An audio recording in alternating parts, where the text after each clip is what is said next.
Hello दोस्तों, सोलाइट video channel में आपका स्वागत है। आज हम लेकर आए हैं एनपीओ का 6 क्वेश्चंस। इनका अनस्पेंड टीचर का फॉर्मेट बनाया हुआ है हमारा। अब हम इसकी शुरुआत करते हैं। ये रहा हमारा क्वेश्चंस। रिसीट एंड पेमेंट हमें दिया हुआ है 2017 का है, दिसंबर 2017। सबसे पहले हम चंदे को लिखेंगे यहाँ। ये तो हम वहाँ पे ओपनिंग बैलेंस शीट में बैलेंस लिखेंगे, ठीक है। सबसे पहले हम चंदे का लिखते हैं बाय सब्सक्रिप्शंस। सबसे पहले हम चंदा यहाँ पे, ठीक है। यहाँ पे हमने चंदे को लिख दिया है सब्सक्रिप्शंस। यहाँ पे हमें 3 कंडीशन दे रखी है 2016, 17, 18। तो हम यहाँ पे इसको लेंगे, बीच वाले को 26,500 को, ताकि क्या इसके अगर हम इसको लेंगे ना तो हम यहाँ पे देख सकते हैं हमें दिया हुआ है, तो हम यहाँ पे 2017 को ही लेंगे। और अगर हम इन तीनों को लेते हैं तो यहाँ पे 1200 दिया है, तो हम यहाँ पे इसको 2000 को भी उठाएंगे। तो हम सबसे पहले क्या करेंगे, हम इस एक अमाउंट को ले लेते हैं 26,500 को। देखना आप, ये ज़्यादा इजी रहेगा। तो अब हमें क्या है, अब इनसे कोई मतलब नहीं है। हमने ये अमाउंट लिया, अगर हम ये लेते तो हम तीनों को सोल्व करते हैं। हमने लिया 26,500, तो हम इसको सिर्फ देखेंगे, तो इसको हम करेंगे ऐड।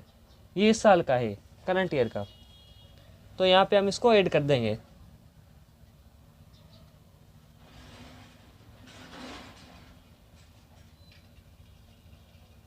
यहाँ पे हम लिख देते हैं 1500 रुपये, ठीक है। यहाँ पे बाहर 28,000, ठीक है। आप देख सकते हैं हमने इसे सोल्व किया है इसको। अब हमारे दिया हुआ है पुराने अखबारों का विक्रय, तो हम यहाँ पे लिख देंगे बाय ओल्ड न्यूज़ पेपर। कितने के हमारे 1250 के, हम यहाँ पे लिख देते हैं, ठीक है। फिर उसके बाद आता है बाय गवर्नमेंट ग्रांट।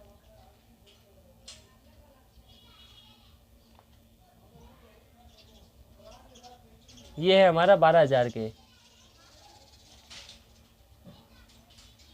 अब यहाँ पे आप देख सकते हैं हमें दिया हुआ है, ये तो हम वहाँ पे लिखेंगे एक्सपेंस साइड, ठीक है। ये हमें दिया हुआ स्थायी जमा पर ब्याज 450 रुपये, तो हम यहाँ पे इसको लिख देंगे bye interest on FD. Bye interest on FD 450 रुपये यहाँ पे हम लिख देते हैं। अब इसके अंदर क्या है, हमें यहाँ पे दिया हुआ है बैंक में स्थायी जमा कितने, 30 जून 2017 को 10% इस पर ब्याज देना है। तो हम यानी बकाया है हमारा अभी भी, तो हम यहाँ पे इसको ऐड कर देंगे। अक्रूड इंटरेस्ट हमारा बकाया है ये, यहाँ पे 900 रुपये हो गया, ठीक है। कैसे, 10% ब्याज दिया हमने 18,000 का। चाहे तो हम यहाँ पे कोष्टक में लिख सकते हैं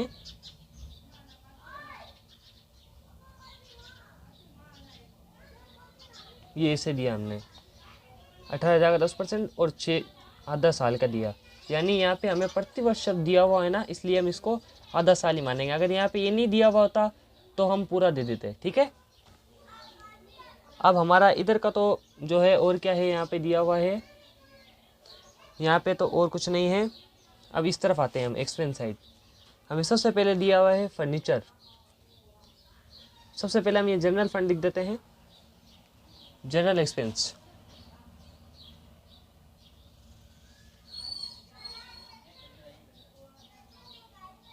हमारे जनरल एक्सपेंस हैं, जनरल एक्सपेंस हम देख सकते हैं 3200 रुपये हमारा जनरल एक्सपेंस है,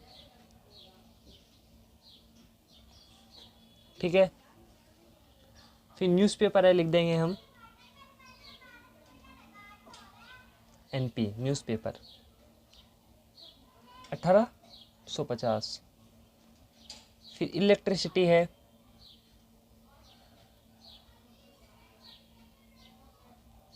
3,000, ठीक है। फिर हम सैलरी दे देंगे, हम सैलरी को यहाँ पे 3600 को अंदर ही लिखेंगे क्योंकि इसके अंदर एडलेस है। तो हम यहाँ पे देख सकते हैं सैलरी में हमें क्या दिया हुआ है, नीचे यहाँ नीचे देखेंगे हम सूचना में 600 रुपये दिया हुआ है, इस साल का है, तो हम इसको ऐड कर देंगे। और 1 महीने का किराया अग्रिम भुगतान किया है, उससे हमें कुछ मतलब नहीं है, हमें इसको ऐड करना है। ठीक है,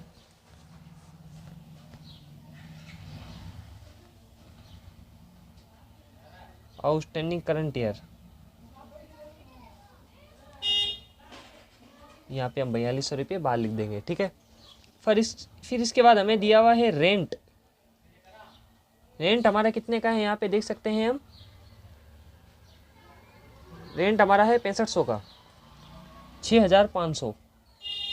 यहाँ पे हमें सूचना में दिया हुआ है रेंट का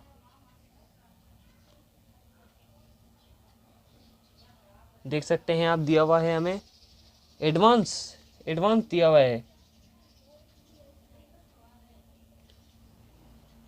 यहाँ पे ये एडवांस काम आएगा। ठीक है, 500 रुपये है। अब इसके अंदर हम एडवांस को लेस करेंगे, क्योंकि हमें इस साल से मतलब होता है, अगले साल से नहीं।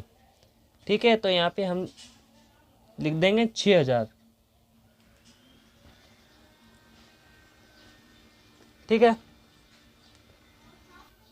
यहाँ पे हम चाहे तो प्रूफ भी लिख सकते हैं, ये ऐसे आया, हमें 1 महीने का एक्स्ट्रा दे दिया है, तो यहाँ पे इसका मल्टीप्लाई करेंगे हम, ये आ जाएगा 6000।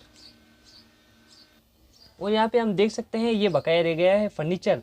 हमने 5000 का खरीदा था और 3700 का बेचा, तो 1300 रुपये का जो है हमें लॉस हुआ। तो यहाँ पे हम लिख देंगे to loss on sale of furniture, 1300 रुपये का हमें लॉस हुआ है, जो यहाँ पे हम लिख देते हैं। यहाँ पे हम,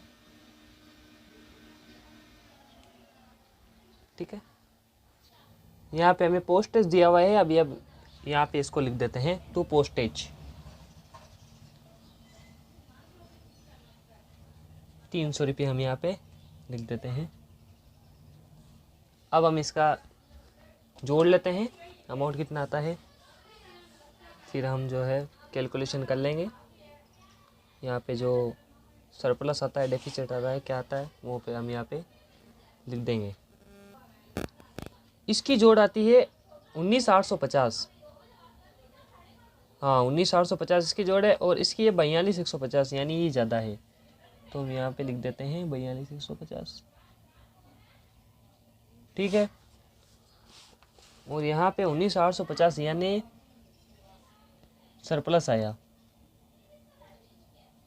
22300, यहाँ पे 42150 अमाउंट हमने बराबर कर दिया है। सॉरी, यहाँ पे लिखना है, ये हमारी इनकम एक्सपेंडिचर बन चुका है। अब हम बनाते हैं balance sheet, opening balance sheet हम बनाते हैं।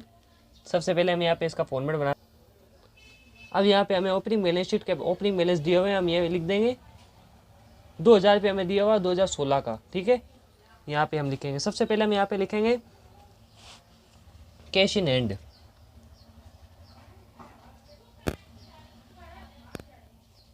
कैश इन हैंड यहाँ पे हम लिख देंगे, ये है हमारा 4000 का, ये हम रिसीट पेमेंट में यहाँ से हम लिखेंगे। ठीक है, फिर है कैश इन बैंक,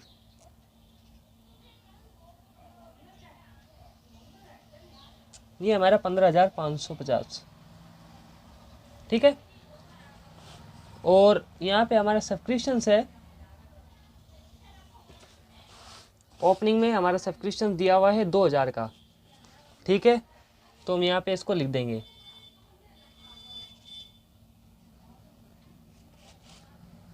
फिर उसके बाद हमारा फर्नीचर भी दिया हुआ है, फर्नीचर है हमारा 12000 के, ये भी हम यहाँ पे लिख देंगे। हम केवल ओपनिंग बैलेंस यहाँ पे लिख रहे हैं। फिर है बुक्स, ये है 5000 की,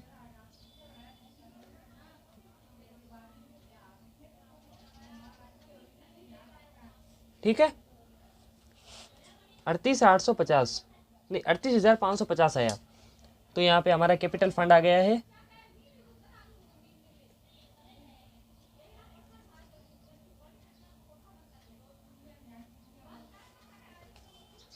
यहाँ पे हमारा आ चुका है अमाउंट 38850, 550, 38550 हमारा अमाउंट आ चुका है। अब हम बनाएंगे क्लोजिंग बैलेंस शीट। हमें ये बैलेंस शीट इसलिए बनानी थी क्योंकि हमें कैपिटल फंड नहीं था हमारे पास। अब हमारे पास कैपिटल फंड आ चुका है, तो अब हम इसको बनाएंगे। इसके आधार पर हम ये बैलेंस भी लेंगे और ये भी लेंगे, हम दोनों, इन दोनों के आधार पर हम क्लोजिंग बैलेंस शीट बनाते हैं। तो दोस्तों आप देख सकते हैं हमारी वीडियो को हमने किस तरीके से क्वेश्चन सोल्व किया है। हमें इसके अंदर क्लोजिंग बैलेंस शीट का नहीं किया हुआ है, मगर हमने ओपनिंग बैलेंस शीट बनाई है और एक ये इनकम एंड एक्सपेंडिचर बनाया है। हमें यहाँ पे क्लोजिंग बैलेंस शीट का नहीं किया है तो हम बनाएंगे नहीं। आप देख सकते हैं हमारा क्वेश्चन ऐसे सोल्व हुआ है। हमें इसमें ओपनिंग बैलेंस शीट दी हुई थी, हमने ओपनिंग बैलेंस शीट बना दी। तो दोस्तों आप हमारी वीडियो को लाइक एंड सब्सक्राइब कीजिए और बेल आइकन पर क्लिक कीजिए। Thank you.